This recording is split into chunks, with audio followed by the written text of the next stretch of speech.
Bonjour à chacun et je suis encore dans la joie d'être avec vous par ce moyen, de pouvoir vivre ce confinement en vous parlant régulièrement.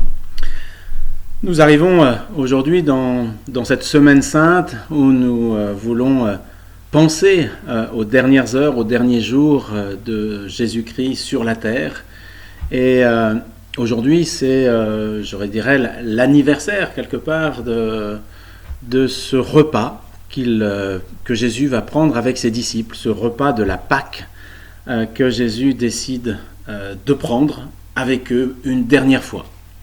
Et c'est sur ce texte que je vous propose de réfléchir un peu aujourd'hui sur Luc 22, les versets 14 à 20. Je lis.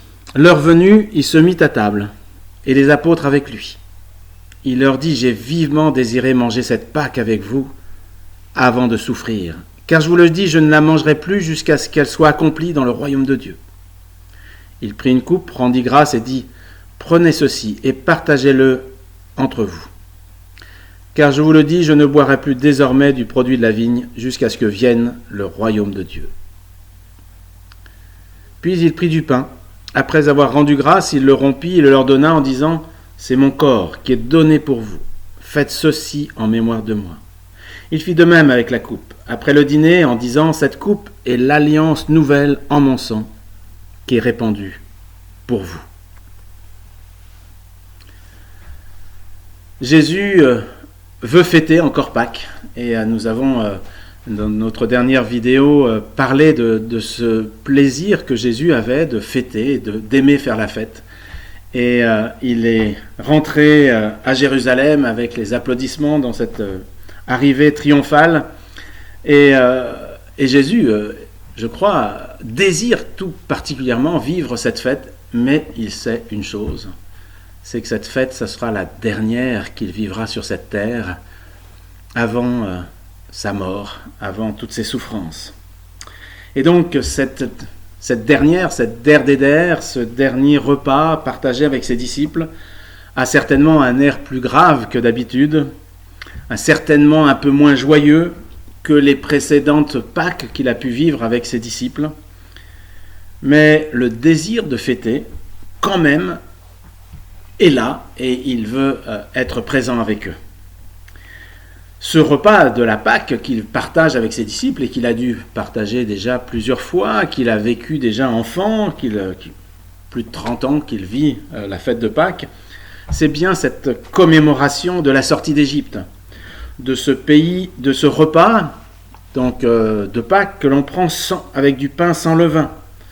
Parce que c'est ce rappel que tout le monde avait plié bagage, était prêt à partir et qu'il n'y avait plus de levain pour le voyage, et donc on mange ce repas avec des pains sans levain. La délivrance est proche.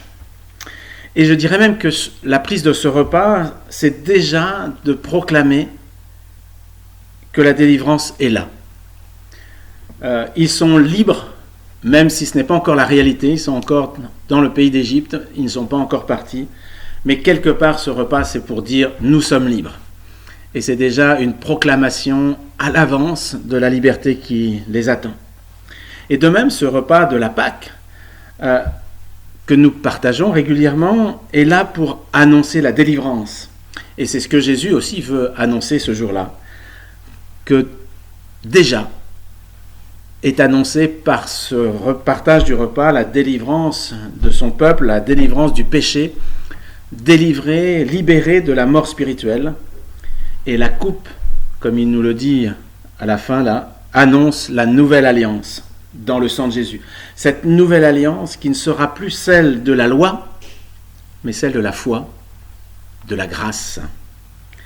Ce repas de Pâques, nous le retrouvons donc à chaque fois que nous prenons ce que nous appelons la scène, ou certains l'appellent l'Eucharistie, ce repas de la communauté, que nous voulons partager en souvenir de ce que Jésus a fait, mais aussi pour nous rappeler que c'était la dernière fois qu'il prenait la coupe avec ses disciples que cette dernière fois annonçait une prochaine fois. Nous annonçons sa mort, mais nous annonçons aussi sa résurrection. Et nous annonçons du coup le prochain repas pascal que nous pourrons avoir dans le royaume de Dieu. Cette prochaine fois où Jésus pourra partager cette coupe et ce pain. Jésus nous y attend pour faire encore la fête avec lui. Et l'idée de ce repas, de cette fête autour de l'agneau pascal est quelque part toujours présent dans les textes de la parole de Dieu, et Jésus veut nous y attendre. Alors quelque part, un repas, un partage de la scène qui peut être quelque part un peu triste, mais certainement joyeux. Joyeux parce que si nous sommes là, c'est parce qu'il nous a délivrés, parce qu'il nous a donné la liberté, et que ce n'est pas un repas seulement de tristesse, où on va penser à la mort, on va penser à la souffrance, mais un repas d'espérance qui nous pousse à savoir que demain sera mieux qu'aujourd'hui, que nous pouvons vivre dans cette grande espérance. Alors aujourd'hui, j'aimerais bien que chacun nous puissions réaliser ce que Jésus a fait, que ce repas est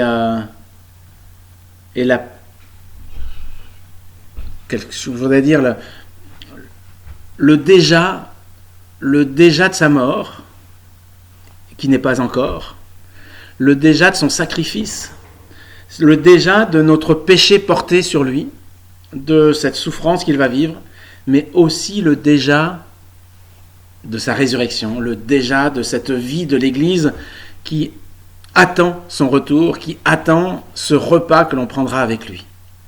Et nous voulons vraiment proclamer avec lui que nous sommes libérés et que nous attendons ce jour prochain avec lui.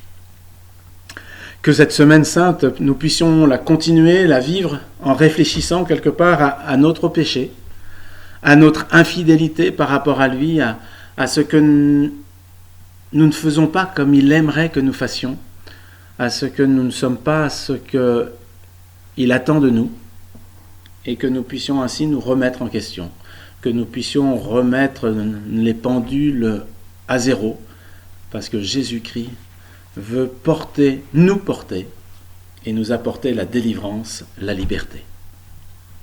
Prions. Seigneur Jésus, nous voulons te remercier pour ce repas que nous pouvons commémorer régulièrement, pour cette annonce de ta mort, mais cette annonce aussi de ta victoire. Et Seigneur, c'est un vrai repas de communauté, de famille, où nous pouvons vivre ce corps de Christ réuni en ton nom, par ton sang, par ce que tu as fait de plus merveilleux pour chacun d'entre nous. Et Seigneur, rends-nous conscients du mal que nous avons pu faire, du mal que nous faisons encore, et qui te fait souffrir au plus profond de toi, pas seulement sur la croix, mais encore aujourd'hui. Et Seigneur, nous voulons te demander pardon et nous remettre entre tes mains. Tu nous connais, tu nous aimes, tu nous as aimés, et nous voulons te dire toute notre reconnaissance pour ce sacrifice que tu as consenti et pour cette vie de liberté nouvelle que tu nous offres. Louange et gloire à toi, Seigneur. Amen. J'espère vous retrouver en cours de cette semaine encore pour nous appuyer peut-être un peu plus encore sur cette question de sa souffrance et de sa mort. Et nous nous retrouvons dimanche pour un culte de Pâques, un culte de fête que nous voulons vivre pour proclamer sa résurrection. Bonsoir, bonne journée à chacun, que Dieu vous accompagne. Amen.